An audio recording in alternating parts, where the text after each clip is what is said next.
तो क्या बीएसपी देश भर में तीसरा मोर्चा बनाएगी?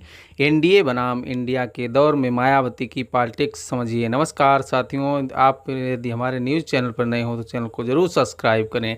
हरियाणा विधानसभा चुनाव के लिए मायावती ने इनेलो से गठबंधन किया है। इसके बाद अब यह चर्चा तेज हो गई है कि क्या बसपा आगे अन्य राज्यों में भी गठबंधन करेगी? क्या इंडिया और एनडीए से अलग हटकर देश भर में तीसरा मोर्चा बनाएगी? क्या होंगे तीसरे मोर्चे के मायने और देश की राजनीति पर इसका क्या असर होगा?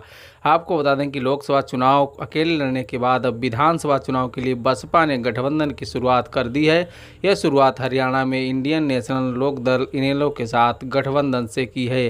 गठबंधन के बाद मायावती ने बयान दिया कि हरियाणा में लोग इसे तीसरे मोर्चे के तौर पर स्वीकार कर रहे हैं। इसके बाद अब ये चर्चा तेज हो गई कि क्या बसपा आगे अन्य राज्यों में भी गठबंधन करेगी? क्या इंडिया और एनडीए से अलग हटकर देश भर में तीसरा मोर्चा बनाएगी? क्या होंगे तीसरे मोर्चे के मायने और देश की राजनीति पर इसका क्या असर होगा? आपको बता दें, बसपा ने 2007 में यूपी में पूर्ण बहुमत की सरकार बनाई थी। उसके बाद से उसका प्रदर्शन यूपी और पूरे देश में लगातार गिरता जा रहा है।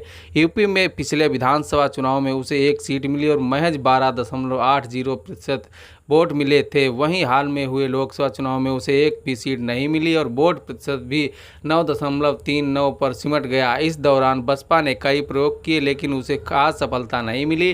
लोकसभा चुनाव में अकेले मैदान में उतरने का प्रयोग पूरी तरह असफल रहा। गठबंधन करके 2019 में उसके 10 सांसद जीते थे लेकिन 2024 में एक भी सीट नहीं जीत सकी। यहाँ तक कि वह राज्य ज़्यादातर सीटों पर तीसरे और चौथे नंबर पर रही। अब ऐसे में उसे फिर साथी की तलाश है। यही वजह है कि इसकी शुरुआत वह विभिन्न राज्यों के विधानसभा चुनाव से कर रही है।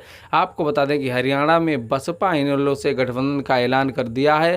पार्टी सूत्रों का कहना है कि अन्य राज्यों में भी बसपा इंडिया और एनडीए से अलग हटकर क्षेत्रीय पार्टियों से गठबंधन कर सकती है। खुद मायावती ने भी हरियाणा में तीसरे मोर्चे की बात कहकर इशारा किया है। इससे गठबंधन में अकाली दल से लोकसभा चुनाव से पहले गठबंधन की तैयारी थी लेकिन ऐन वक्त पर गठबंधन नहीं हुआ। सूत्रों का कहना है कि अगले साल अकाली दल यदि इंडिया और एनडीए के साथ नहीं जाता है तो अब विकल्प खुला है। इससे पहले एमपी, छत्तीसगढ़ सहित कई राज्यों में बसपा में ने गठबंधन किया था। आगे भी वह इसे दोहरा सकती है। यूपी में भी लोकसभा चुनाव से पहले कई दलों से बात चली लेकिन तब गठबंधन नहीं किया। आगे आने वाले समय में वह इंडिया और एनडीए से छिटके दलों को अपने साथ ले सकती है।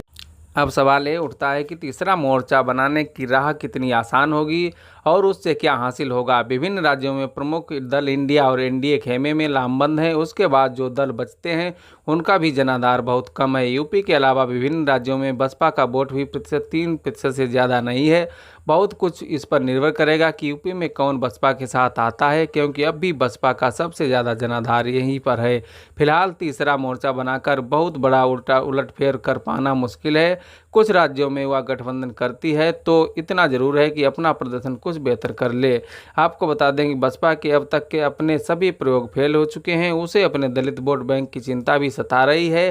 गठबंधन के जरिए वह खुद को मजबूत दिखाना चाहती है। इससे संदेश जाएगा कि बसपा का प्रदर्शन पहले से भी गिर गया हो लेकिन अब भी इस स्थिति में है कि दूसरी पार्टियां उसके साथ आना चाहती हैं। इस मजबूती से उसका अपना वोट बैंक काफ़ी हद तक वापस आ सकता है। इस समय इंडिया और एनडीए की नज़र भी दलित वोट बैंक पर है। ऐसे में बसपा अपने परंपरागत वोट बैंक को खुद से दूर नहीं कर जाने देना चाहती। विभिन्न राज्यों में दूसरी पार्टियां भी इसीलिए बसपा से गठबंधन कर रही हैं क्योंकि हर राज्य में कुछ ना कुछ दलित वोट बैंक बसपा के साथ है। उधर राष्ट्रीय पार्टी का दर्जा पाने के लिए वोट प्रतिशत बढ़ाने के साथ ही कुछ राज्यों में भी सीटें जीत कर राज्य स्तरीय पार्टी